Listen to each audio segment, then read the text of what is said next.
Yo, what's good guys? It's the Worst Duelist. So today I wanted to make a video talking about the Synchron deck because, you know, the Dawn of Majesty stuff has come out recently and I finally just got my hands on the cards to, you know, build the deck and start testing it again. So I took the list to locals. I did very poorly, but also I ended up just like sleeving the deck and then just taking it. Like, I didn't test it like at all whatsoever, and I'm still just kind of running test hands and you know, trying to figure out what exactly I want to do with the list. I kind of like where the deck is at so far, but that's not exactly what the video is about.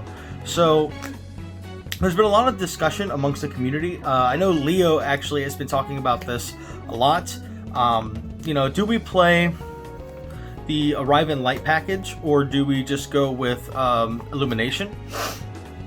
Because what most people are doing with the Arrive in Light package is they're playing the Converging Wills alongside the Brotar and then the 2 Chaos Baby Dragons, which is obviously like really good in the regard of like, if we can resolve combo without seeing any of these cards, we can make, you know, the board of I think it's like this guy, Omega, Hot Red Abyss, and I think it was like Dragster or something.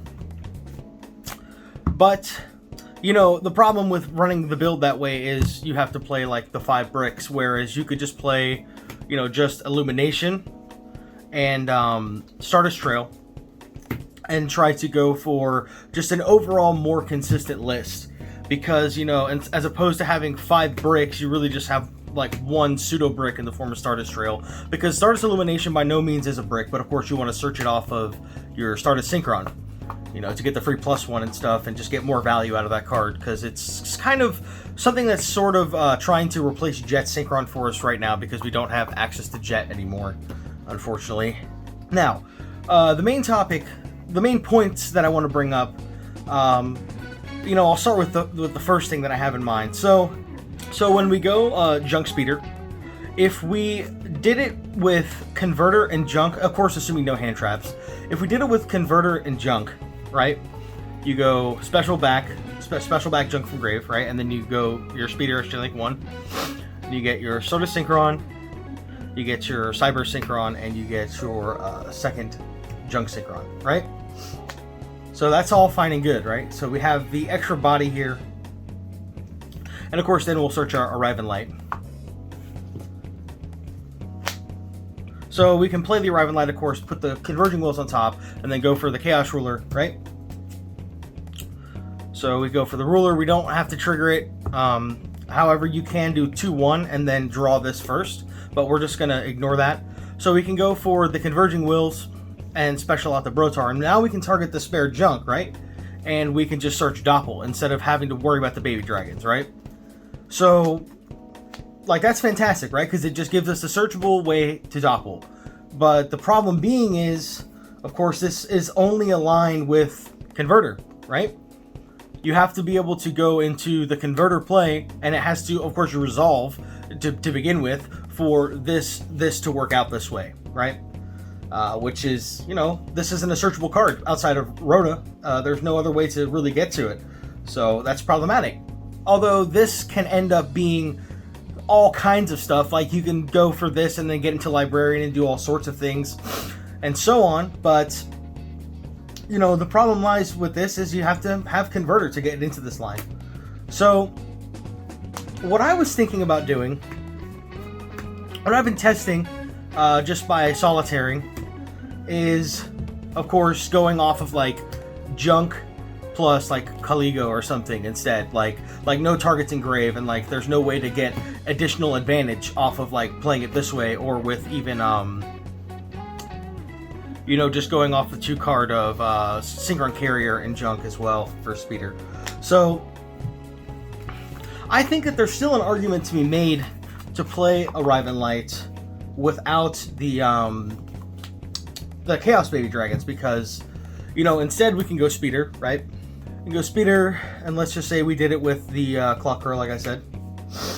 So then we'll trigger our Speeder, we'll get our 3 guys. Whoops. We'll get our 3 guys, Okay, we'll trigger, we'll search arrive.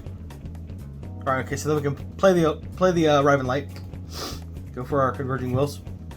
We can go into the chaos ruler, and then we could do the thing, right? You get the converging wills, draw it, special out the Brotar, and then we can pitch, right? And we can target the converging wills instead. And we can just simply search Stardust Trail. Now, of course, this is kind of suffering the same sort of issues where we're playing these two cards, right? As opposed to playing the baby dragons instead.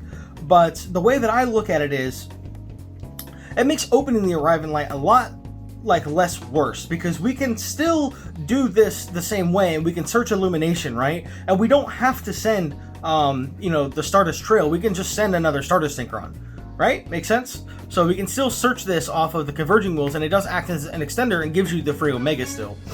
So of course, that's kind of where I've been trying to take the Arrive build, is just playing both, right? Because Illumination's a fantastic card, and Stardust Trail is still a fantastic card, because it does have a lot of utility with, the ways of like going into the Stardust Warrior, right? You go to Stardust Warrior, the Charge Warrior, and you can get the level 1 token. I believe it also works with Excel. I think it's just like Warrior Synchron or Stardust Monster, and then you get the token. Yeah, so like you have a couple options, because you can go ahead and like reduce this by 1, and you can like increase if you want, or you can do stuff like that. But yeah, I think it's that there's some merit to playing an engine like this instead, because I feel like these cards are a lot easier to use than the baby dragons sometimes, because the baby dragons require setup, where a Stardust Trail also requires setup, but Illumination definitely does not. And again, like I said, it gives you an alternate search target for your Stardust Synchron. So I don't know. I understand the fact that we can just simply just play just these and then take this out for something like a triple tactics talent. We could play the field spell, we could play like Reborn here with like other like broken one-ofs as well. But of course, we all know that like when you play the Arrive and Light package in the deck, what it provides is, it can be quite valuable and pretty impactful. I mean, this guy this card is insane. And one last point that I wanted to bring up with the Arrive and Light build, or at least a build playing Arrive and Light, is simply this, right? So, we'll go speeder, we'll do all the same stuff, right? We'll go Arrive and Light, we'll go stack this, whatever, stack that, put these back in the deck. Okay?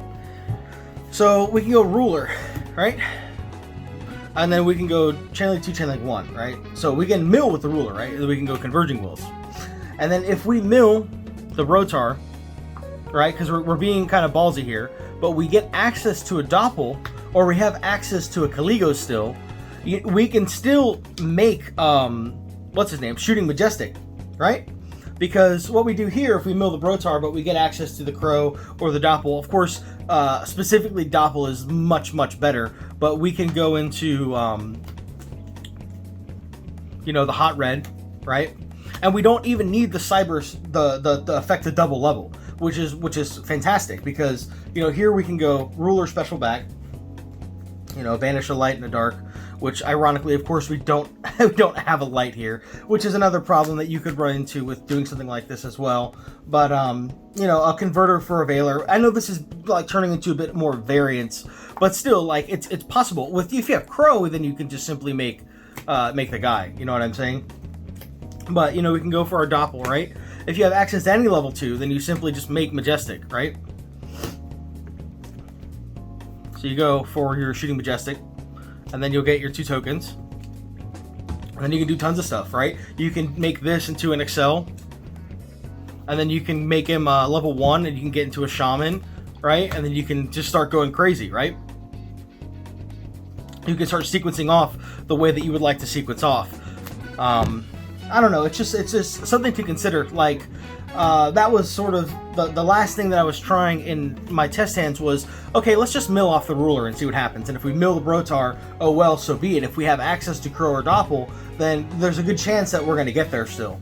But I don't know, it's just a thought.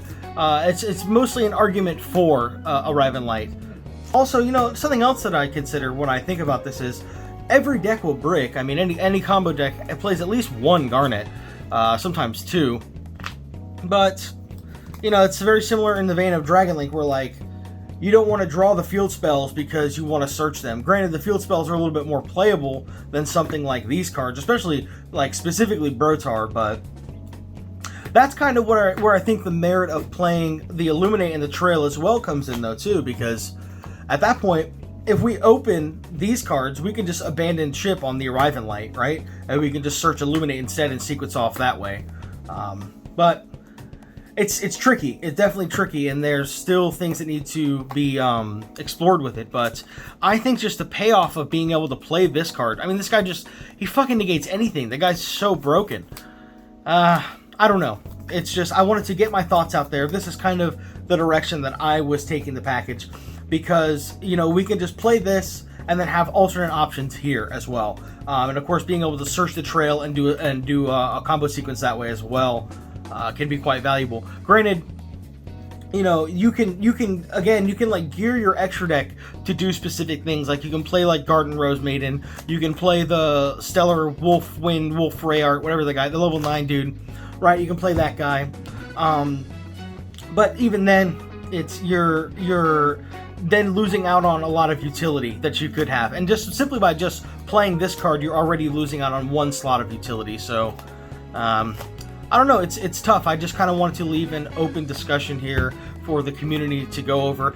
I think once we get Baroness, it can make this sort of line of play with the Arriving Light a little bit better, because we can do something like, you know, tribute off, special this, get into a charge, get a token, and then 4 + 6 is 10, it's another Omni Negate. So you could easily end up with, like, a board like this,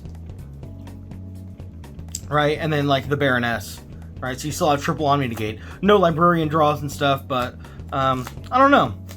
It's also one of those decks where you really need to just play out the hand. You need to just draw 5 and play out the hand. You need to really play a match, to be honest. You need to sit down and play another person. But, yeah, this is kind of what I'm doing with Arriving Light. I'll quit rambling.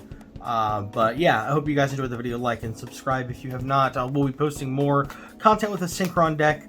Once I have, like, a little bit more of a defined build, I'll probably post a profile as well. I'll be playing this in tournament next weekend, so we'll see how it goes. I'm gonna keep trying to grind, because I do love this deck. Speeder gotta go fast. See ya.